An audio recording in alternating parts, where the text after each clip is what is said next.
दास आशा करता है कि आप सब स्वस्थ होंगे, सतगुरु की कृपा आप पर बरस रही होगी, ईश्वर की चर्चा आप कर रहे होंगे। गौधन, गजधन, बाजधन और रतन धन खान, जब आए संतोष धन, सब धन धूल समान।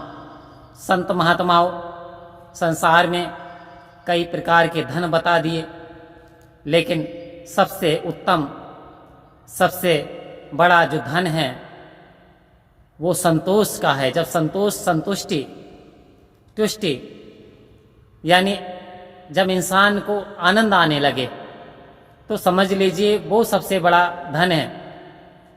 आओ संत महात्माओं, संतोष धन की बात चल रही है। दुनिया प्राप्त करना चाहती है, हर इंसान पीस चाहता है, लेकिन हो क्या रहा, पीसीज हो रहा है, टुकड़े टुकड़े हो रहे हैं। हर इंसान प्रेम चाहता है, स्नेह चाहता है। संत महात्माओं, आज इंसान के पास सब कुछ है, लेकिन यदि कोई किसी व्यक्ति को दो बातें बोल दे तो बस एकदम से अहंकार जवाब दे बैठता है, कहता मैं आपसे थोड़ी कम हूं। तो वहां इंसान की जो है कैपेसिटी, जो सहनशीलता, वो कम होती चली जा रही है। आज इंसान दुखी इसलिए है क्योंकि इंसान की सहन शक्ति बहुत कमजोर हो गई, इंसान चिड़चिड़ा हो गया। आखिर कारण क्या है? क्योंकि आज का जो दौर है वो भागम भाग का दौर है।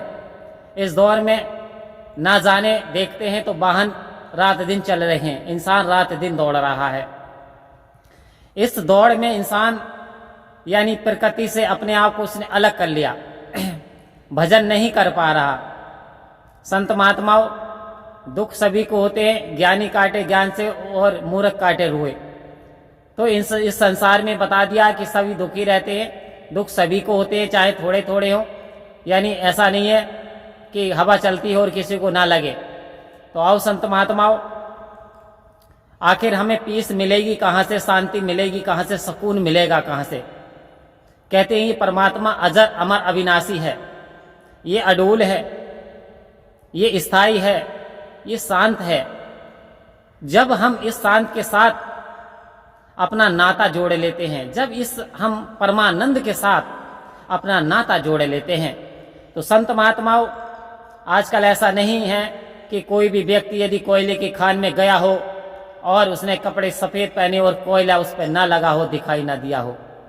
कहने का तात्पर्य, यदि परमात्मा के साथ हमने अपना नाता जोड़ लिया, स्थापित कर लिया, हमने परमात्मा की रजा में राजी रहना शुरू कर दिया, तो वास्तव में फिर दुख और सुख एक समान हो जाते हैं।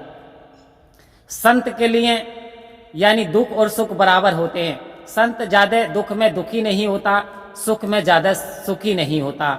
यही डिफरेंस है एक सामान्य इंसान में और संत के अंदर। सामान्य इंसान के पास खुशी आती है तो क्षण वो सिर पर उठा के रख लेता है खुशियों को, लेकिन अगले ही पल वो खुशियां गायब हो जाती है, क्योंकि खुशियां होती हैं पल भर के लिए हैं। आओ संत महात्मा, ऐसी खुशी कौन सी है? जैसे महात्मा बुद्ध ने तलाश किया कि ऐसी क्या चीज है जिससे मैं अमर हो जाऊं, जिससे मैं यानी परमात्मा में विलीन हो जाऊं। तो संत महात्मा वहां बता दिया कि यदि आपने परमात्मा की प्राप्ति कर ली, ज्ञान को प्राप्त कर लिया, तो वास्तव में आपका कल्याण हो जाने वाला है। तो संत महात्मा हमें इस स्थायी अजर अविनाशी के साथ अपना जो रिश्ता है वो बनाना है और इसी के आगे सुपर्द यानी अपने जीवन की बागडोर इसके हाथों सौंप देनी है। जब हम किसी ड्राइवर के आगे, जब ऐसे मान लीजिए कि पूरी बस ड्राइवर के हाथ में दे दी, उससे कह दिया कि भाई आप चलाओ जिस तरीके से आप पहुंचाना चाहो, तो होता क्या है, जब हमने उस पर विश्वास किया तो वो सही तरीके से पहुंचाता है। ऐसा ही क्या है, ये जो निरंकार है, ये सारे संसार का ड्राइवर है, ये चालक है, ये करता है। ये यानी हम अपने आप को सुपुर्द तो कर दें, इस गाड़ी में तो बैठ जाएं, लेकिन यदि हमने विश्वास परमात्मा पे ना किया, अभी संदेह ही करते रहे, अभी हम भटकते रहे कि परमात्मा नहीं है, अभी हम नास्तिकता की ओर ही जाते रहे, परमात्मा नहीं है, तो वास्तव में हमारा कल्याण होने वाला नहीं है। परमात्मा है तभी सूरज चांद सितारे निकल रहे हैं। क्या तारों को बांधने के लिए कोई रस्सा, कोई बल्ली, किसी पिलर का सहारा लिया गया है? जो तारे, इतना बड़ा सूरज जो कि पृथ्वी से भी बड़ा सूर्य है, वो दिन प्रतिदिन निकलता है, छिप जाता है, तो ये किसके इशारे से हो रहे हैं? आखिर इंसान जन्म ले रहा है, कोई वैज्ञानिक तो ऐसा नहीं कर सकता आखिर इंसान की मृत्यु हो रही है। तो ये सब परमात्मा की कृपा से है। परमात्मा हर जर्रे में समाया हुआ है। सारे वेद शास्त्र पुकार रहे हैं, आओ संत महात्मा हमें विश्वास करना, अपने विश्वास को मजबूत बनाना कि परमात्मा हमारी हर गतिविधि पे नजर है।